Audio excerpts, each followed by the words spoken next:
This is the Sex and Censorship Podcast.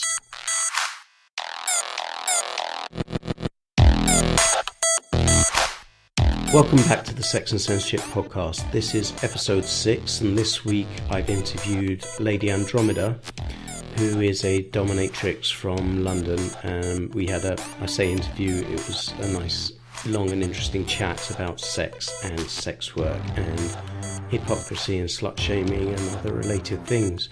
A couple of quick announcements before that. Firstly, those who've followed for a while will know that I have a book coming out called Porn Panic. This week I received my free 6 copies from the publisher, and I'll be giving a couple of those away to campaign donors. So if you go to sexandcensorship.org and donate more than £30, you'll receive a free signed copy, or I say free, you'll receive a signed copy of my book Porn Panic. So the first couple of donations that I received this week, I'll be able to dispatch your book straight away. Otherwise you'll be waiting a bit because the book doesn't officially come out till August. You can also pre-order it for $13.99, I believe, on Amazon UK and US. So that's already available to pre-order. And if you'd like to support what I do, then please go out, buy yourself a copy, buy your partner a copy, buy your mum and your cat and your goldfish a copy, and I'll be most grateful. The other story this week has been that I put out a story at the beginning of the week pointing out that the government is trying to rein in porn, and one of the excuses they give is that porn is encouraging young people to try anal sex, and clearly the government thinks that that's a very bad thing. I put out a press release on Monday, and it was picked up in some of the media, including The Independent, and so if you go and Google anal sex Jerry Barnett, if you are so inclined to type that into Google, you'll find the story out there. It was also in Pink News and I think some other news outlets.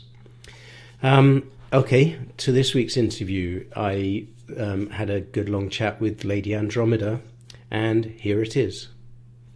So I'm here with Lady Andromeda. Is that how you like to be addressed? Yes, that is the perfect way for me to be addressed. Thank you for being interviewed by me.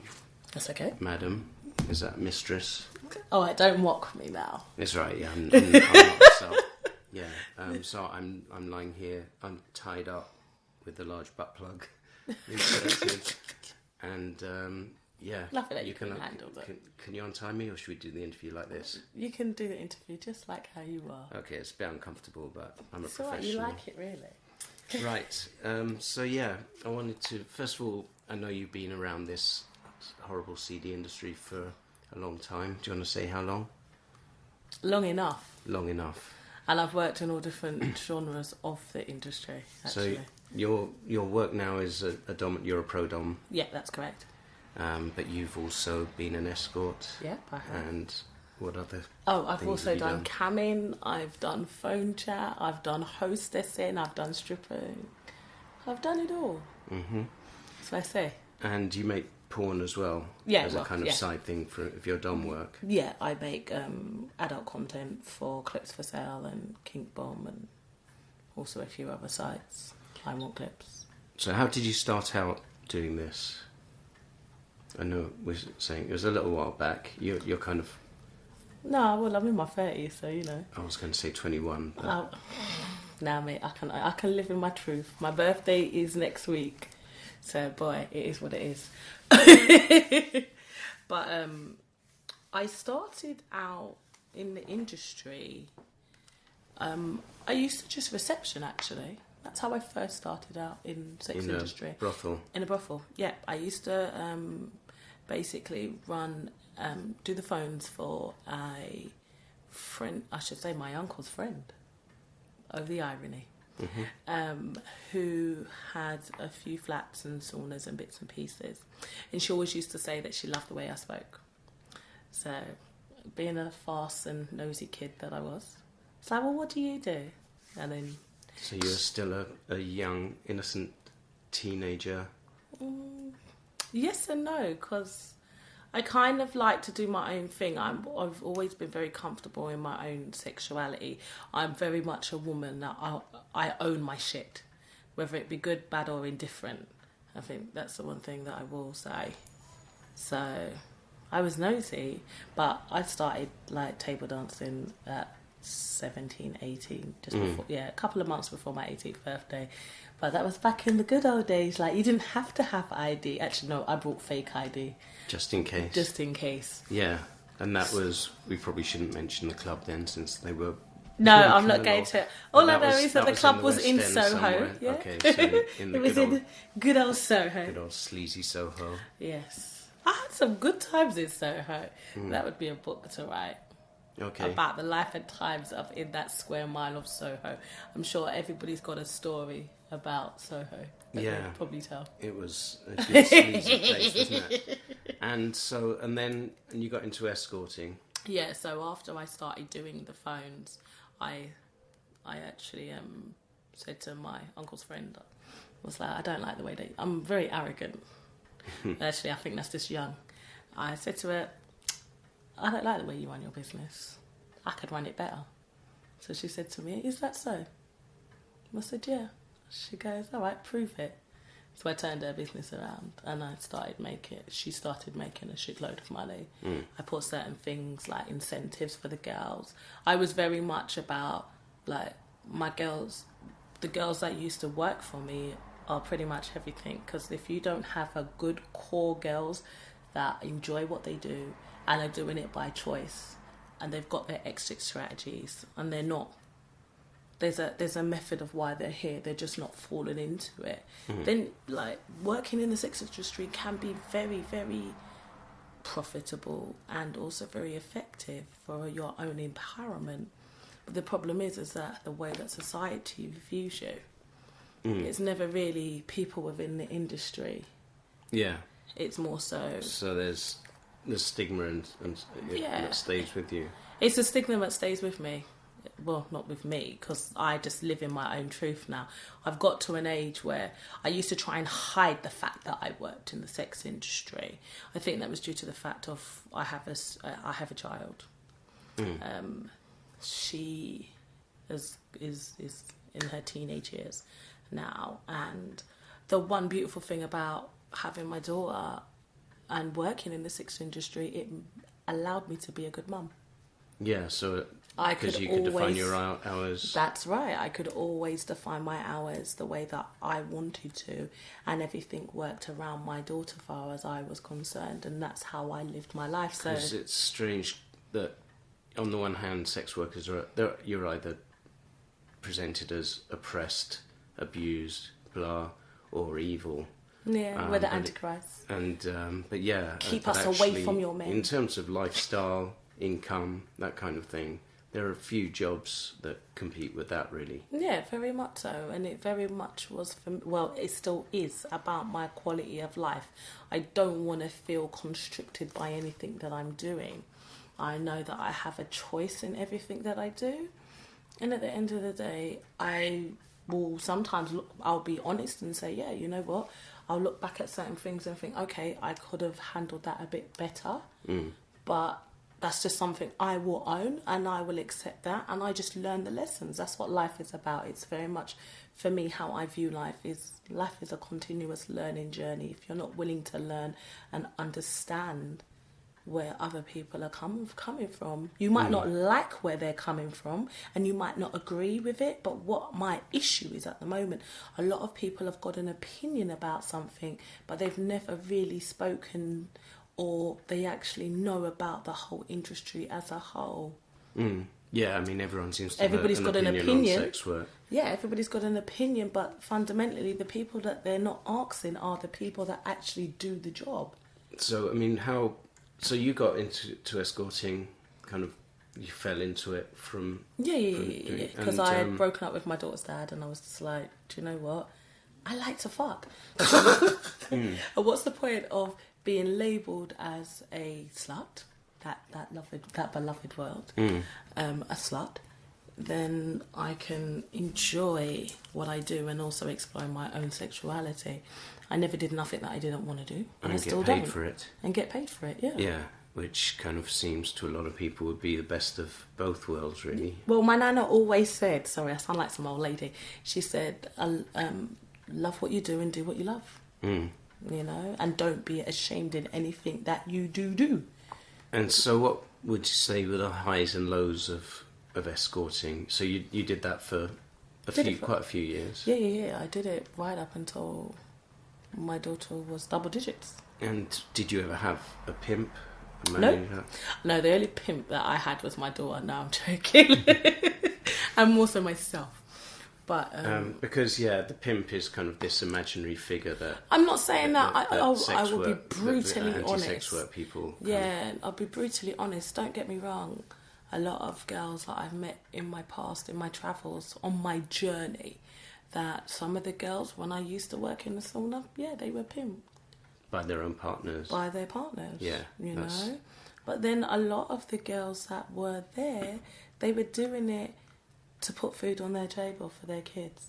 They were doing it because they're going through university and they've got student loans to pay. So that they've got their exit strategy, you know. Some girls were doing it because they've got family back home in a poor, remote part of the village, and they're just trying to build a better life for themselves and their families at the end of the day. You know, it's real life. People go into prostitution for a multitude of reasons. And typically what are people charging, you know, in the real world? It can be anything. What's an hourly income for a sex worker? It can be anything. It really can. It just depends on the type of clientele that you want to, what you're like in any business, what your demographics of your market is. Sex work, in any form of its capacity, it's consumer driven, and it is basically service industry. You're providing a service. It's like no different. You can either go and get McDonald's at £3.49, or you can go to a Michelin restaurant and spend like 300-400 quid. It just depends on your price bracket and what you're willing to spend and what you're wanting to afford, what you can afford. You know, there's always been, like, irrespective of whatever industry I've worked in, there's always been the demographics of choice.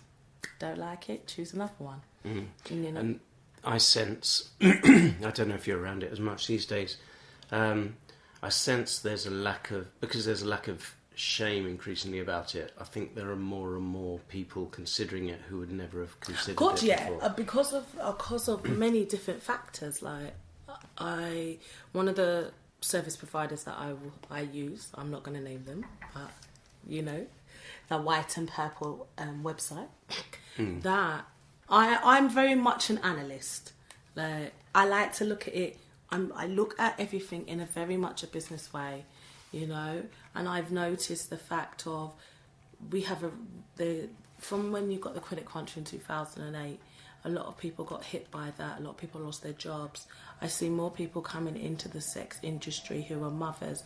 I see more people coming into the sex industry because their bills fundamentally need to get paid. That's it. There's no bottom line of it. There isn't as much shame in it no more. Well, this shame is still there. I take that back. I feel people is starting to become a bit more socially more acceptable. It makes me laugh because when I see women who want to go to pole dancing classes and stuff like that. Nice, respectable, middle-class women. Yeah, and I look at them and I think, you fucking hypocrite, because you guys are the same people that want to come after my friends on Twitter or whatever social media platform and turn around and say to us about what we are doing is wrong. Yeah, funnily enough, some of the strippers have said that to me. That's my thing that I can't take that hypocrisy. Strippers get really annoyed with kind of middle-class pole dancers who would deny that what they're doing is anything to do with stripping, and yet strippers developed all those moves that they're now doing as a fitness thing. Well, there you go. It's those kind of things. I think also by watching the film The Unslut Project, it made me actually kind of realise and say I want to take back that word, slut. Yeah, because I met you. We met once before. It was about 5 years ago. That's right. And I interviewed you for a podcast then, and it was a podcast on sluts. I think I'll have to put it out again. But yeah, the people I spoke to, including you, were fairly proud to claim that word, slut. I'm unapologetic in anything that I do. Your opinion of me is your opinion, not my opinion. And that's something that has taken a long time for me to get to. For me, it's been maturity, and also my relationships with myself fundamentally, because I used to be ashamed by what I do, but it's kept a roof over my head. Yeah, it's made me experience things that I would have never in a million years necessarily would have and it's experienced. important. I mean, you said you're a sexual person. Yeah. You enjoy sex and everything, and I mean, the sex workers that I've met and talked to tend to fall into two sharp categories. Either people who by and large enjoy what they do, obviously you're not going to enjoy every client, whatever, or the ones who say, this is just money, I hate it. Well, then I think that's hypocrisy, because then, you know what, at the end of the day, if you don't like something, you have the power to change it within reason, you know, and you got to think about, okay, if that's not what you want to be doing as a job, fine. So you've got to figure out alternative things, whether you go back to university while you're still working, and have a proper exit strategy about what you want to achieve. I don't feel that if you're going to go into the sex industry, you can't have an objective, not have an objective. It don't make no sense. Yeah, that's my personal opinion. I own that. I claim that. Not everybody will agree with everything I say. I mean, I'll come to the politics of it in a bit, but because the politics of sex work are weird and wonderful, definitely. They're amazing. And but yeah, why did you switch from escorting to being a dom? And like you know, for me, it was because I got outed. Right. I think that's a lot of the thing that people dislike, and people don't really realise the implications of how they and why, when they out people, how much an impact it has on that person or the other people around them. You know, so when and the aftermath. Outed publicly or to your family or to your most mum of my or family know what I do. Like, I didn't really care. Like, some people were like, oh, she had a troubled childhood. No, I didn't. I kind of lived in a very normal, stable upbringing. You know, I chose, everything I have done has very much been of a choice. So for me, I don't know. You know, a lot of people have this, as I said, it goes back to the way that people do things. Like when I got outed by my daughter's father, it was just a one-upmanship, nothing more. It was just to hurt her as well as to hurt me. Yeah. You know, it could have been any other way, but the way that he did it is because of the fact that he owed child support payments, and so because I hit him with the child support, he didn't care. He's never been unapologetic in his movements of what he does, and I'm like, that's fine. Told you to fuck off at the beginning, but you chose not to. And I would have never been derogative to him if he said to me, you know what, I can't do all this. So what did he tell the child support people? No, he told our child. Right. And how old was she at the time? If tell me if it's too nosy or personal. She was 11. Right. Yeah, so she had just started secondary school. That's not a great age to find out not at all. That kind of thing. Not at all. And at that point, I was actually phasing out my business, and I'd actually got a regular job. Yeah. And I was working in a shop, which I detested. But it was putting food on the bills, putting food on the table, so to speak, and paying the bills. So for me, it was very hard to have such an honest conversation with my daughter at such a very young age, where her being in the middle of her teens now, I would have preferred to have that kind of conversation when she was 16, 17, instead of at 11 years old. But at least But now you still have a relationship with I have her a is beautiful good. relationship with my daughter. Yeah. I'm very honest with her. Like, I don't pull no punches as a parent. I will talk to her about sex, even though she's like at that teenage like, Mum, don't talk to me about sex. I don't want to know. She sometimes, if I'm coming home, and sometimes she sees all my bits and pieces, or she knows that I'm doing bits and pieces relating to work. Like, she sees me in that my business element where I'm doing my Twitter marketing, where I'm looking on websites and writing blogs. She sees all those kind of things, that entrepreneurship that we as sex workers, we have. Because fundamentally, if you want to be a good sex worker, you have got to, and you want your name to be out there, and you've got to maintain what you put out there. You've got to be regular. You've got to be consistent. Like, being a sex worker, people just think, oh, do you know what? We just sit at home all day. We don't do nothing. Look cute. If we're not on Twitter tweeting, if we're not self-promoting ourselves, we are not going to make no money. That is the bottom line of it. So when you are self-employed, as any self-employed person knows, you get up in the morning because you know you have to get up, because if you don't make money that day, potentially you're not going to eat. And there's no safety net. So someone who's good at marketing basically would be... Well, it depends. You know, everybody. I think that's the reason why the sex work and sex workers flourish so well, is because of everybody's different, and the market. You can create your own market by what you feel and you are confident in. So you sell your best assets at the end of the day, whether it be your mind, whether it be your boobs, whether it be your ass, whether it be your legs, whether it be your feet.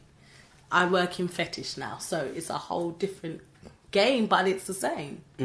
Yeah, I mean, we're I should say, I've got my mic resting on your cage. So you know what? We'll take a picture of it so you can post it up. Yeah, as amusement. But yeah, from speaking to you, I can tell. You know, you're not one of those fake doms. You're very much like what you do. Yeah, you're this is your fetish. I'm a dominant person by nature. I live it, sleep it, breathe it. It's very much is a lifestyle thing for me. Like, I know that being a mum has also empowered me in that way, that I ain't here to take no shit, because I have a daughter. I have to figure out what kind of woman I want her to be. So I have to think very carefully about how she sees me, how her friends might perceive me. You know, so it's quite funny because she's got some of her friends. Some of them, she's told them what I do as a dominatrix. Some of them, she's... It must be a fun one to drop to your mates when you're a teenager, just to kind of get the look on their face. Her friend, my daughter's very private. I'm a bit more... I'm very out there. My daughter is quite reserved. She's quite bougie, as the children would say. She's quite a... I like things done a certain way. But like, her friends that are older than her, she's told them, and they're like, "Oh, whatever, innit? Your mum's paying your bills." Like, that was the one thing. Like, some of her friends that were older than her, when she found out at the time, she was like, we had a bit of an issue, and it was very much a thing of, oh, you know, this is what I do. That was then. This is now. You know what I do now. I'm not unapologetic. I said, how do you think you've been able to go to America? You've been able to go to Belize. You've been able to go to Jamaica. You've been able to go to Turkey. You've been able to go to all these different places. And I've given you all these different experiences. Yeah. Because I'm very much about life and about experiences. For me, I want to be an old lady with my white afro.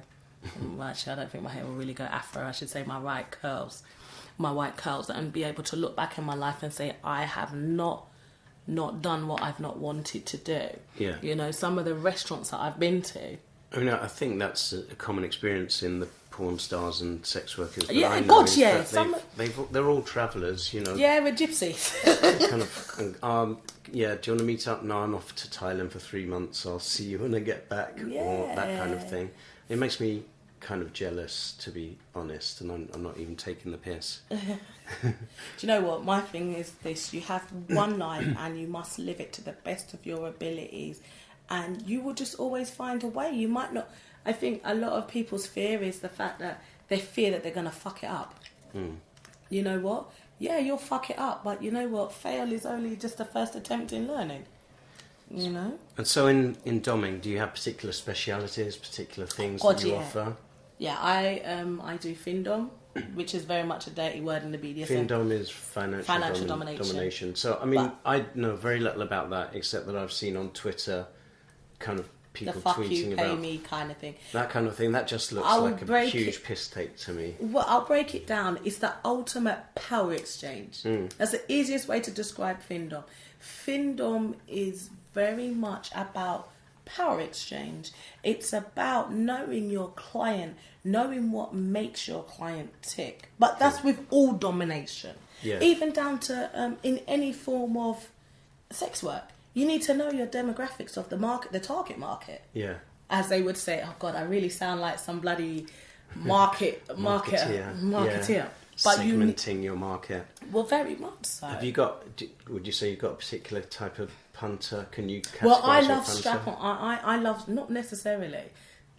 One thing I will say, for me, I like to be a certain way. So for my clients, when I do have the clients that I do have, they're all on different platforms. So there's some platforms that are based in the UK, but there's some platforms that are based in America. And my clients that are in America, it's the fact that I'm a black woman and I speak relatively well when I want to. You speak like a foreigner. I speak like an English foreigner. Yeah. So that is the gimmick that I trade myself and that's on. Quite, black women with English accents are quite a thing in America, aren't they? They very much They are. don't know they exist. Well, yeah. Well, that's because Americans don't travel. And you're about to say you love the strap-on. I love strap-on play. There's a lot of things. I think why I love BDSM so much is that I can go and explore anything that I want. The beautiful thing about social media is thus then empowered me to my own community, whether it be sex workers that are strippers, sex workers that are porn stars, sex workers that are dominatrix, sex workers that are can girls, you know. And it's nice to have that community that if we're going, something happens or we want to go and learn something, there might be someone that's out there that can say, that you talk to and say, you know what, I'll teach you. Yeah, imagine. I mean, I can't imagine what it must have been like 20 years ago. So Yeah, the same kind of stuff with no thing. internet, no social media. Well, this is the thing. Like, there's some, particularly like in the findom, like there's some old school G's. That's how I refer to them as, where they've been in financial domination for a very long time, and they will tell you they're from the days of Yahoo chat rooms, and I'm like, wow. Like, that's some real old school stuff in my eyes when you look at the way that the technology has moved in the past 20 years. I remember before those days when there was no internet at all. There you go. And you would go down to Soho and you would go and get your magazines, or you'd go in the phone boxes. Yeah. Well, you would find a way. You know, the beautiful thing about the technology is just caught up with the sex industry has been allowed to be accelerated, so you can find what you need. And you mentioned, so would you reckon, is it easier to be a dom as a black woman? Do people, because, you know, black women generally have an air, whether it's a real one or an imagined one. I mean, black women are certainly, I think, are more socially powerful than white. Yeah, because within our own culture. Yeah, no, I totally get where you're coming from. Within our own culture, we're always taught to be strong. We have to be strong, you know. Like, well, in my predominant, I'm from the West Indies. Like my mum's from. Actually, my mum was born here, but her parents came over in the Windrush times in the 60s. But my grandmother's 1948 Windrush. Sorry, yeah. Jack. No. I'm old. I remember this stuff. Yeah, no, I know you almost. do. Why are you lying? But like my grandfather, my great grandfather, his father was Scottish. So we had always had that connection of coming and going to England. Yeah. My grandfather fought in World War Two. My great-grandfather, that is. He fought in World War Two, so for us, it's kind of funny sometimes when I listen to things like LBC and I hear the old ladies talking about immigration, and they were like, the West Indians taught us how to be English. And I think that kind of stiff upper lip, particularly within our family, and within, like, my nan's mother, she was very matriarchal. She was 5'2", but she was a very strong woman. I think, she had 10. She had African and black homes are more matriarchal than British homes, I think. Yeah. But there's also this thing, you know, the image of the black woman, and I was wondering, does that draw clients? Black women do better as doms than as clients? I don't really know, because for me it's been very much an even kill. Like, I'm very much about, I'm a visual girl, so I make sure what I put out there is going to stop and make you look.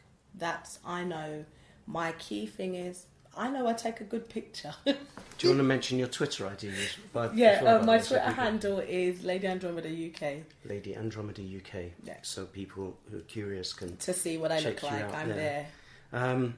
And yeah, when it comes to the politics of it, I mean, the politics of it are all weird, because I think on both sides of the arguments I find the politics weird, because to an extent politics by nature is this kind of very middle class kind of thing, and so I think everybody has an opinion about politics, but it's whether I'm always curious to listen to see the people's argument and their rebuttals at the end of the day. For me, you know, a lot of things about the sex industry, fundamentally, I'm like, where are you getting this stuff from? Yeah, and so I always find do you get a lot of that? Is it more on Twitter, or where do you well, get to be most honest, of I'm that? quite fortunate. No one don't really troll me.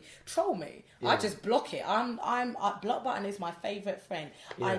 I'm not a rude person on Twitter. I have my little rants, and then I will have my little sarcastic digs at my clients via my Twitter that follow me, and they get our Pacific banter when I have my little rants. So for me, it's very much about, it's either one or two ways that you're either, as it rightly coined it in the Unslut film, you can only be two type of woman. Yeah. Do you know what I mean? If you're comfortable within your sexuality, you're a whore. You're a slut. Or you have to have that maternal, virginal status like your name is. And I've been Hail surprised. And I just think that's ridiculous. I should be able to do what the fuck I like, when I like, why I like. What kind of person is the person who normally attacks you, if it happens often enough to, you know, how do you categorise the average? Well, I don't really seem to get it. To be honest, I don't get it from regular Joe Block, so to speak. Yeah. I more get it from friends and family. Right. It'd be more so friends. You know, where they think that I'd be after their man, and I'll be like, if I wanted your man, I'll take your man, but I don't want your man because I've got a man. You know, there's always this preconceived idea that, oh my God, you should hold your husbands for dear life because the sex workers, they're going to nick your husband. Well, my attitude is this. I am very much of, if I offer my husband, I'll try anything once. If I offer my husband or my partner, whoever I'm with at the time, everything indoors, I'll be like, come, let's try this, let's try that, let's try this. If I don't like it, I can say, well, actually, I don't like it. At least I've tried it. I said it weren't my cup of tea. End of the discussion. You know, we can move forward. But I think a lot of that is to do with the communication. People don't communicate. It goes back to the porn laws, where the Conservatives, they are arguing that, you know, we need to sort out the porn, and we're going to ban the porn, and we're going to put the porn filters. No, people just need to fucking take responsibility of their children and take responsibility of what their children are viewing on the internet. There is enough technology out there that you can limit it, and you have to do it. Why should the government have to be doing stuff that you as a parent are supposed to be doing? Yeah, I mean, talking of government, obviously the porn stuff doesn't directly affect you, but I think... yes, it does, because with the porn laws that recently changed about coming into standard with what we're allowed to sell. So, for example, Right, like so the fisting, like the extreme, fetish. a lot of it was hitted at fetish. Yeah. You know, caning, face sitting, which I just thought, are you fucking taking the fucking piss? Yeah. Clothed face sitting, really? Yeah, so this is to protect people from being suffocated by copying porn. They obviously think we're stupid. Well, that's it. Like, you know, everything that someone who is of a dominant mind, like when you see a lot of the clips, it's porn. It's theatrical. I wouldn't say it's I suppose I could really borderline say it's theatrical. It's entertainment. You know, it's no different from someone going to sit down and watch EastEnders 5 times a week. Excuse me. You know, but that's just down to their personal preference. But I strongly believe the problem is that people are not communicating with their children, and we still, as British people, we have this thing where we're like, oh, sex, giggles. Yeah, Like and it's kids in an the opportunity playground, for when it's really we should be having power proper grabs. By the government to use our kids as an excuse. No, but in the what I was going to say, on the kind of slut shaming of escorts and so on. Yeah, there's something I just put up on my blog from Laura Renvois. I think you met her. She's a student sex worker. At yeah. No, I met her. I And remember I went she's, to her art show. That was really cool. Yeah, so she's so very out and proud, and she gets a lot of crap, and then she posts some of it on Facebook, which is amusing. Yeah, but a lot of people women don't realise that people who work in the sex industry, we're mothers, we're wives, we're girlfriends, we're sisters, we're aunts. You know, and my thing is, what would you think if someone said that shit to your mother? That's my favourite statement at the moment. When I get foolish emails, I just send them back to them, that one statement. Would you want someone to talk to your mum like that? And normally, they'll message me back and be like, no. I said, so why the fuck are you talking to me like that? Yeah. You know, it's just that human being element. Yeah, I mean, Laura gets stuff, and some of the stuff that I actually just put up on the blog this week was things like, a lot of it's women blaming them for breaking up families or blaming them for my attitude is no. No. And that's the thing that really irritates me. You know, if a man is going to cheat irrespective, like, if he wants to cheat, he's going to cheat. Simple as. My attitude, I know I might have, some people might consider my attitude and my viewpoint very jaded, because my attitude is, if a man has an affair, that's more hurtful because he's gone to seek that out. But if he's just buying sexual services, my attitude is this: I know he's going to run out of money at some he's going to run out of money at a certain aspect, and 2, it's a fantasy. It's nothing more than that. Yeah. Whereas an affair, you have to go and seek that out. The affair is them building up a relationship. Whereas with sex workers, whether it be whatever capacity you're talking about, it's a transaction. Nothing more, nothing less. Yeah, I mean, I'd agree. You'd think. And for me, I would rather my husband situation. go to an escort, dominatrix in whatever capacity, and buy sexual services from them, because I know that if it's in the escort capacity, that girl's got to go to the clinic every week. Yeah. Well, not, she doesn't have to, but she's going to the clinic regularly to get tested. She's probably not going to be unprotected anyway. But there you go. Yeah. She's going to be using condoms. She's going to be using certain things. So for me, like, I would rather catch my husband lying down with working girls, because I know that that's the cleanest form of pussy out there. Instead of going out with his friends, going to the bar, meeting some girl, and I don't know who she's been sleeping with. I don't even know who's the last person she slept with. So because I don't know the last person that she slept with, then I don't know all the other people that she slept with. Nah. I don't even know if she's even ever been to the last time she's been tested. So is that kind of thing. I'm like, people need to really look at it in I'm very brutally honest, look at it in those capacities, because I'm like, hang on a minute.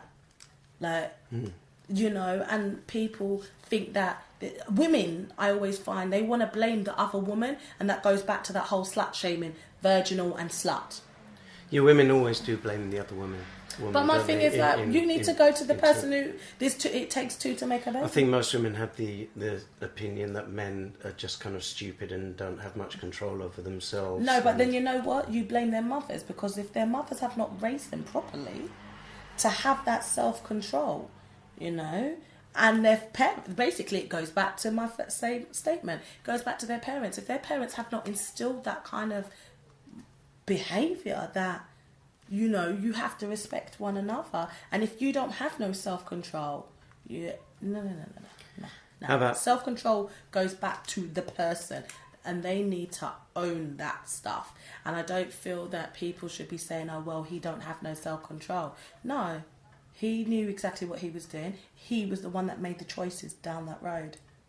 I think one of the things I hear from both sides of the argument, from especially the kind of feminist kind of circles. So you have anti-sex work feminists who were they're SWERFs, so sex work exclusionary feminists. Wow, I think that's a new one. It's sex work exclusionary radical feminists. So those are SWERFs. Yeah. So those are the types who say that women are abused, they're trafficked, they're forced into it. I'm not disputing that women are not trafficked into sex industry, and you know what? Yes, help them and help them a full 100%. You know, but like I want to know. I always say to everybody this: there are liars, and damn liars, but then there's also statisticians. So where are you getting your data from for you to have these ideas? Oh yeah, I mean there's not much data to back a lot of these claims. You know, as you say, there are cases of it, but it's obviously a very dishonest argument, as you say, because you know if and I always if 1% or 5% or 50% were trafficked, how does closing the industry?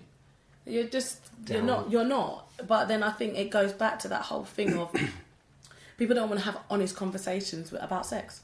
They really don't. Everybody, we're all here because our parents had sex. And so there are those people who seem to be doing particularly well at the moment. Like in France, they basically just had prostitution banned. Yeah, which I think is just... gone for the Nordic model, the so-called Nordic model. I saw that and I was like, you're just putting people at risk. Yeah. Someone pointed out there's a lot of racism actually behind it, because a lot of sex workers are migrants, and a lot of, you know, in France apparently more than half of sex workers are immigrants, and so it's a really good way of kicking immigrants without saying you're kicking immigrants. Oh yeah. Definitely. And I read that article. It's a bit like the article I read this morning on the Independent, where they were talking about they want to ban anal sex or some nonsense. I kind of glanced at it and I rolled my eyebrows, because teenagers are wanting to find out about anal sex, and I was like, really? Yeah. Oh, that comes down. That's the government porn consultation, which I've been writing about, which is they've got no real evidence against porn, so they say porn is causing people to try anal sex, and this is bad for some reason. But yeah, I'm gonna just roll my eyes and be like, okay. On the other side of the argument, you've got the kind of the pro-sex work feminists, but then a lot of the messages coming from those groups are still women are abused, they're forced into it by economic circumstance, women are oppressed, and especially, I mean, you know, in the left-wing politics of today, you'd be, you know, you're black, you're female, you're terribly oppressed. You've got so many oppressions. It's amazing you can get out of bed in the morning. Do you know what? I've got shit to do in it. That's why I get out of my bed in the morning. For me, like as a black woman, there's certain things I do, and I know that on a daily, like, okay, if I dress in tracksuit bottom and trainers and look like a bloody criminal, well, actually, if I'm going to the gym, people look at me. It doesn't matter what I do, people are going to look at me. So I'll just be like, yeah, I did it, and what? But I'm very much I'm unapologetic in anything that I do now, because I've got to that age where I'm like, yeah, I did it, and I liked it. And a lot of the activists in those circles. But for me, I'm very much... I do critique people.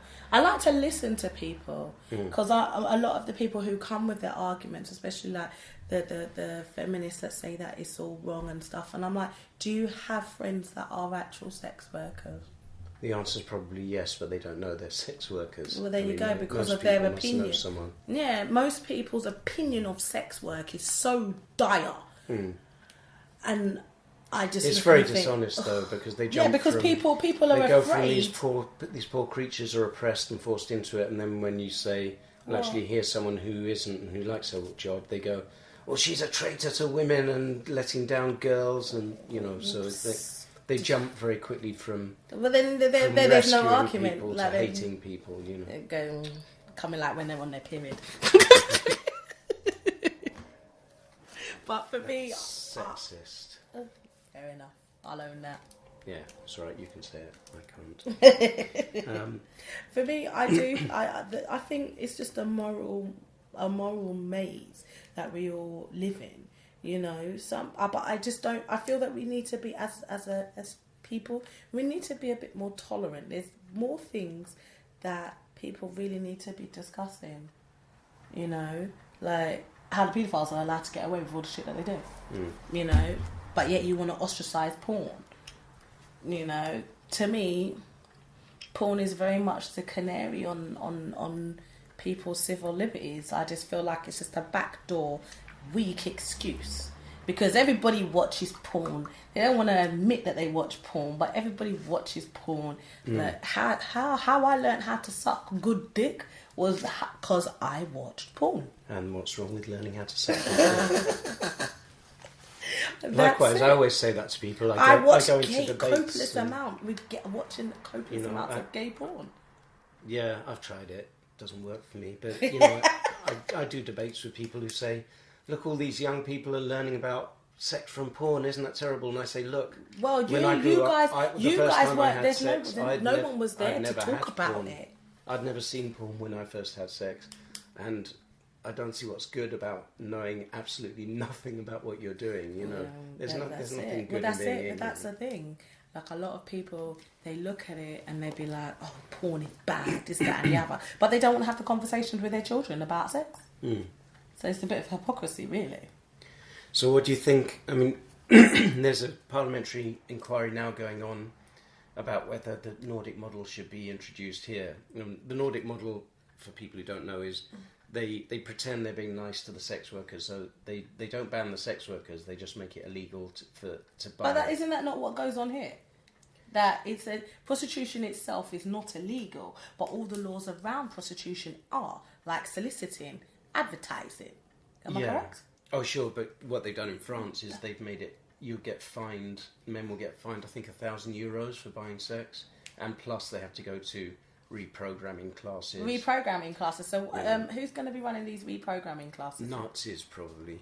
It's like people who think that sex needs to be educated out of people. Sex needs to be educated. Because ultimately, they talk about ending demand, but until they castrate every man in the country... I was just about to say.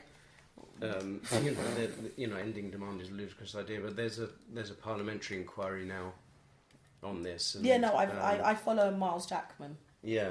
I see his tweets, because he was actually tweeting earlier on today about things that were going on. Because he was allowed to tweet live with what's going on in the European courts. Right. So I was like, okay.